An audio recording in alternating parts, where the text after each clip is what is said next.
오늘은 13주차 2교시 강의를 시작을 하겠습니다.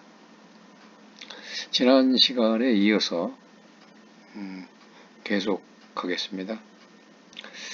한국의 한국과 이제 동양적인 측면, 그리고 이제 서양이라고 하는 측면에서 이제 좀 살펴보는 것이죠. 그래서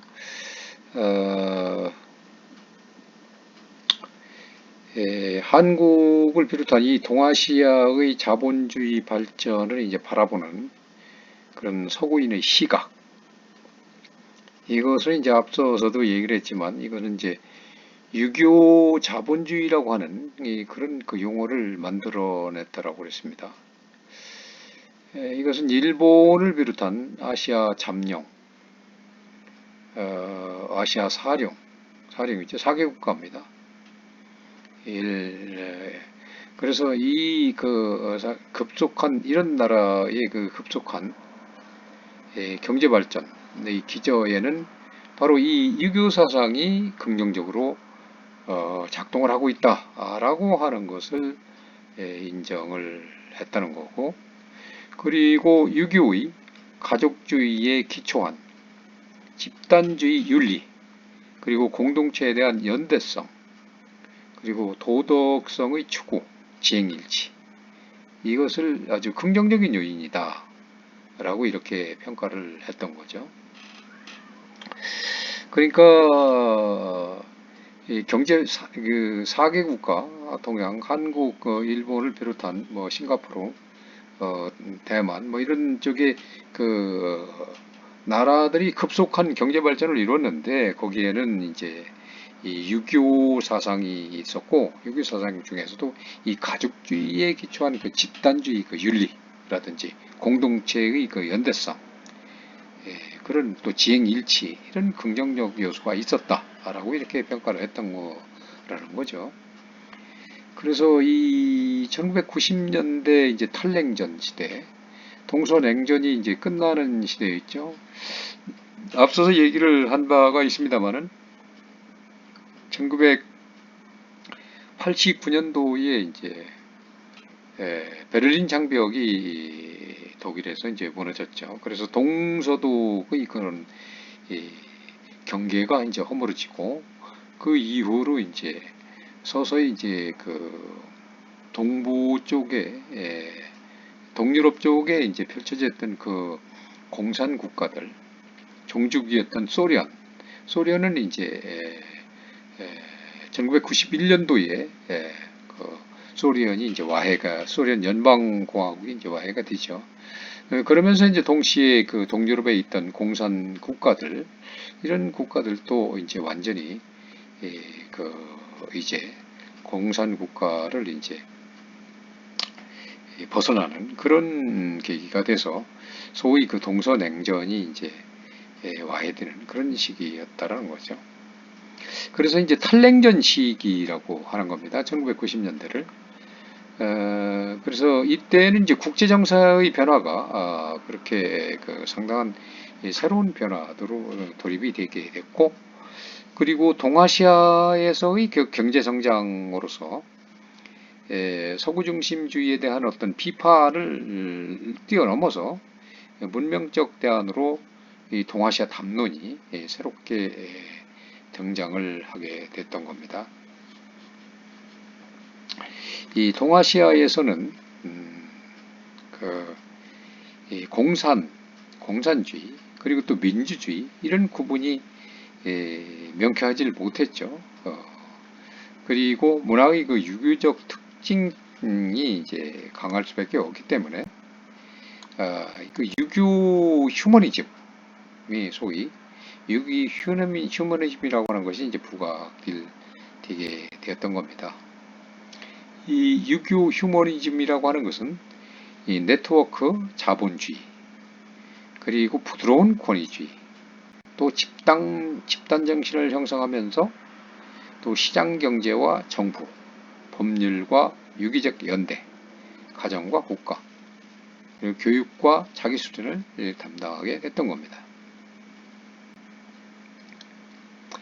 유기적 근대성, 유기적 근대성은 이 서구와는 차별되는 다원주의 성격을 띠게 됩니다. 최근 이제 공동사의, 소위 얘기하는 이제 게마인샤프트죠. 이제 가족이라든지 가족 단위라든지 이 기본적 공동사의, 공동사회에서 이익사회, 계절사부터로 이행하는 것은 피할 수 없는 일이죠. 그 때문에 이제 막스 베버는 이 보편적 형제애를 가리켜서 근대의 그 세속 세계에서는 실현 불가능하다. 그런 낡은 중세적 신화라고 이렇게 치부를 하게 됩니다. 그렇지만 이 정치적 또 윤리적 이런 관점에서 본다면 이 세계의 국가 가족들은 이 자기 이익의 수사법을 극복하고 상호 의존의 사회동포 정신을 되찾기 위해서 꾸준히 노력해야 될 필요가 있는 것이죠.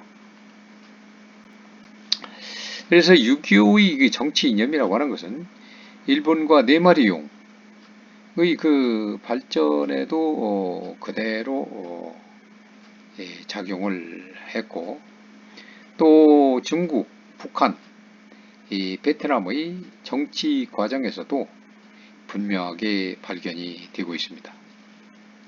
6.25 전통의 영향을 받은 동아시아 근대성은 이 통치와 리더십의 일관된 그런 비전을 보여주고 있습니다. 시장경제에서 정부의 주도적 역할, 그것은 필요할 뿐만 아니라 바람직한 것이죠. 법률이 사회 안정을 유지하는데 최소한의 필수 사항이기는 하지만 유기적 연대라고 하는 측면, 이것은 이 상호작용의 인간적 의식을 실천하는 데서 시작이 되는 겁니다. 그래서 이 다니엘 벨이라고 하는 사람은 이 자본주의가 갖는 이 세 가지 근본적인 긴장에 대해서 금욕주의 대 탐욕주의, 그리고 전통 대 근대성, 그리고 도덕성 대 법, 이렇게 이제 분석을 하고 이 후자들이 우세해지는 데 대해서 유감을 표명을 했습니다.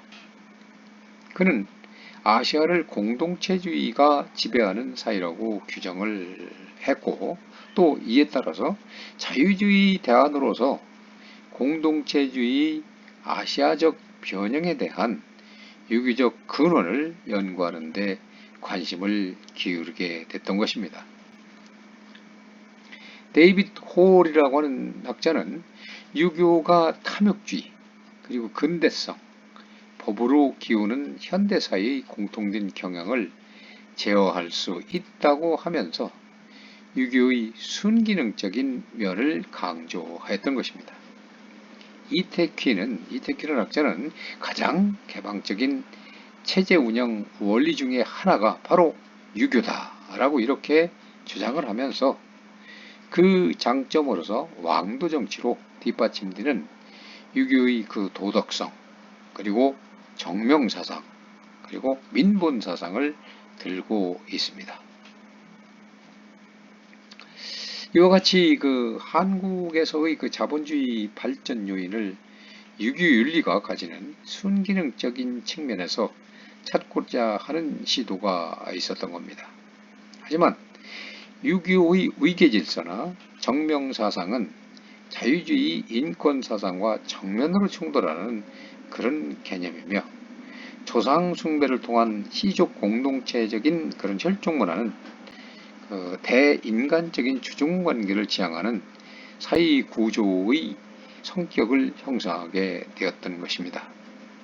유기적 사회관과 세계관에서 볼 때에 사회와 국가는 단지 가족의 확대물에 지나지 않습니다. 즉, 유기적 윤리에 있어서는 사적 윤리와 공익 윤리가 명확하게 구분될 수 없는 그런 모순이 배태되어 있었던 것입니다.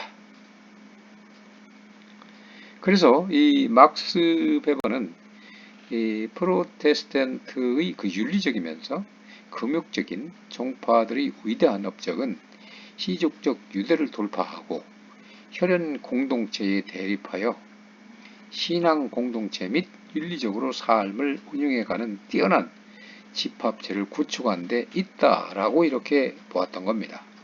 그렇지만 유교윤리는 인간적 관계만을 싱상시하는 것입니다.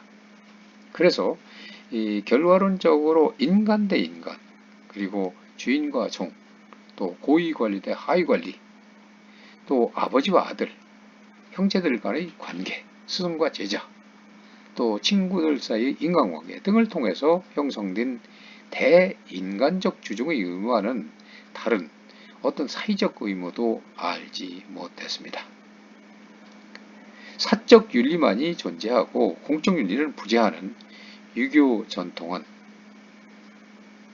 자유민주주의와 자본주의 한국 사이에 있어서도 혈연, 지연, 학연을 중시하는 관계 위주의 정경유착과 사이비리를 낳았을 뿐만 아니라 1990년대 말의 한국 경제와 사이에 연이은 위기를 제공하게 되었던 것입니다.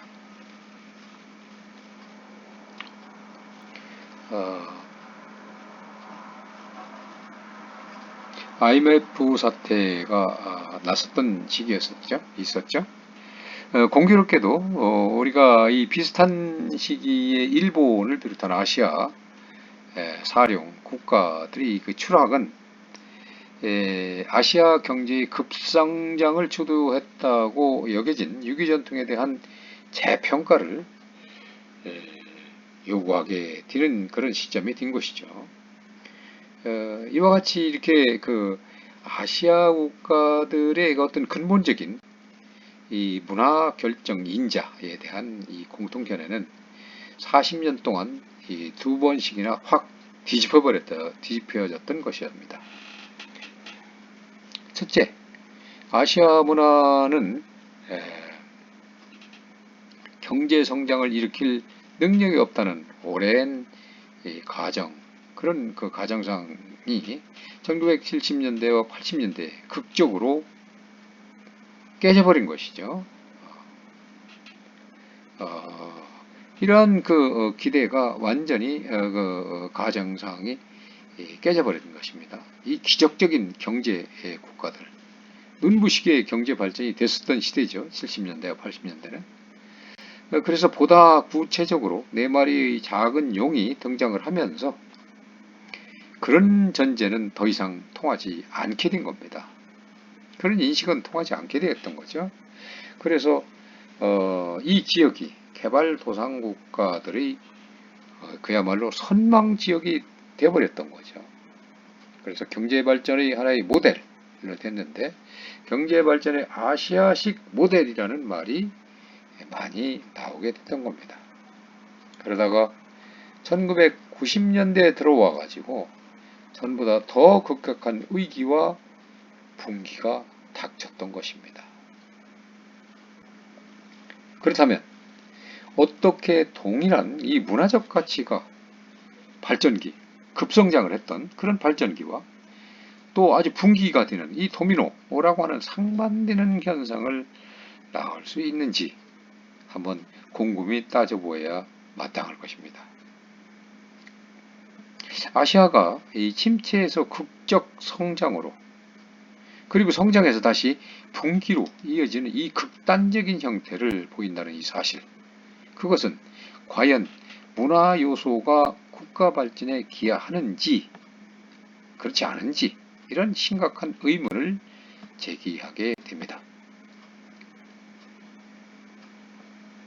분명히 이들 나라들의 근본적인 문화가 바뀐 것은 아니죠.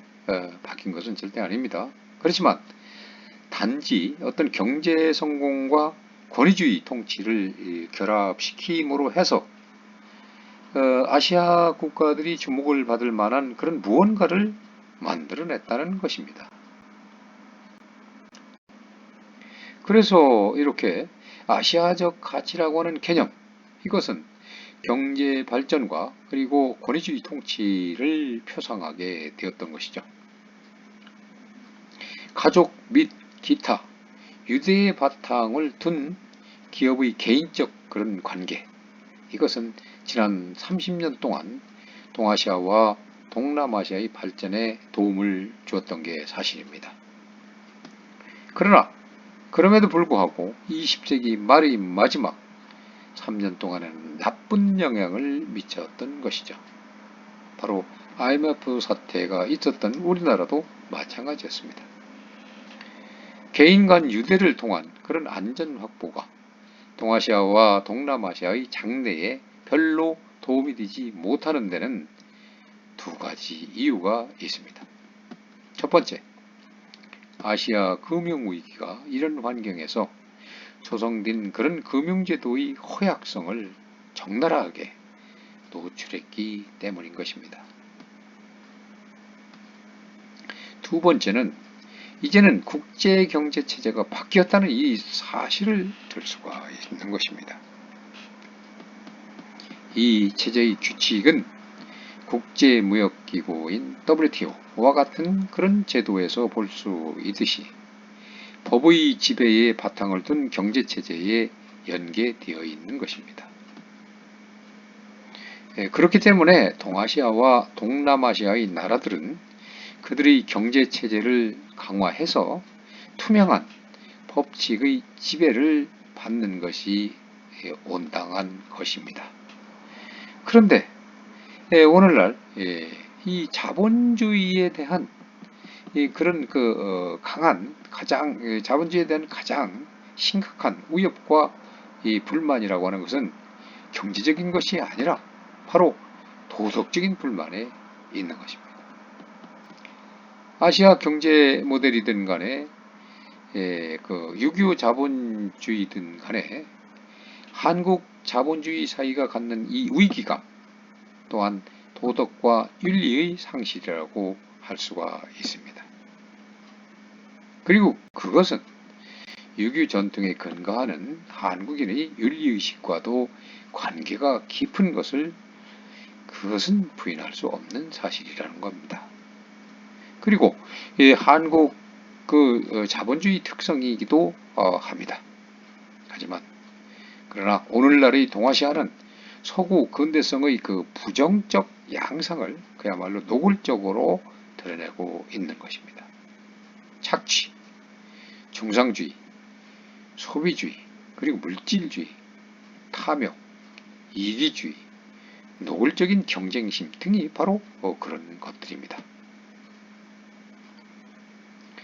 그렇지만 비서구 지역으로는 처음 근대화된 지역인 동아시아에서 유기정신이 다시 대두하고 있다는 사실, 그 사실은 바로 의미 있는 일이기도 합니다. 유기적 근대화는 곧 서구화, 미국화라는 등식을 단호히 거부하는 것이며 태평양 세계의 도래와 함께 동아시아의 부상, 이것은 이론주의보다는 다원주의로 전환을 의미한다고 할 수가 있습니다. 6.25 전통을 갖고 있는 동아시아가 완전 서구화하지 않고서도 근대화를 달성한 성공 사례는 근대화가 각각 다른 문화 형태를 가질 수 있음을 보여주는 것이었습니다. 그러나 중국이나 조선이 왜 정체되고 자본주의가 발전하지 않았는가에만 관심을 두었을 뿐이지 서구의 그 폭력적인 자본주의 발전이 과연 바람직한 문명인가에 대해서는 애초부터 논의조차 없었던 것입니다. 근대 동아시아에서 서양화라고 하는 것은 한편으로는 제국주의에 의해서 강요되는 그런 측면이 있었고 또 다른 한편으로는 자발적인 측면도 있었습니다. 즉 앞서서 얘기한 그 오리엔털리즘의 체계화 그리고 그 내면화가 바로 그것입니다. 일본은 이 동아시아에서 자신만이 서구적 근대화에 성공했다고 자부하게 되고 동양을 타자화하는 일본형 오리엔탈리즘을 만들어 내기도 했습니다. 일본은 망해가는 이 중국, 이 동양과의 그 차별성을 확실하게 준비한 셈입니다. 일본은 스스로를 아시아의 영국, 명예백인으로 규정을 하였습니다. 한국에서 오리엔탈리즘의 진정한 극복은 아직 미완성의 과정에 있다고 할 수가 있습니다. 그것은 유럽의 근대화를 중시하면서 동양 내부의 그 패권 문제와도 관련이 깊습니다. 현재 동아시아 담론에는 일본의 오리엔탈리즘 심상지리, 어떤 그 공간을 상상하거나 인식하는 것, 그리고 상상되고 인식된 공간 개념, 이것이 이제 심상지리죠. 오리엔탈리즘적 심상지리가 여전히 질곡으로 작용하거나 중국의 그 패권적 중화주의, 이 패권적 중화주의가 부상되는 그런 문제들이 있는 것입니다. 또한 일본의 오리엔탈리즘적인 그런 그 아시아 정책, 이 아시아 정책의 야기한 역사 인식의 분열이 동아시아 내분의 모순으로 존재하게 됩니다. 이러한 동아시아 내부의 그 모순을 대면하고 그 대안을 마련하기 위해서는 오리엔탈리즘의 동양 인식이 해체되어야 한다는 것입니다.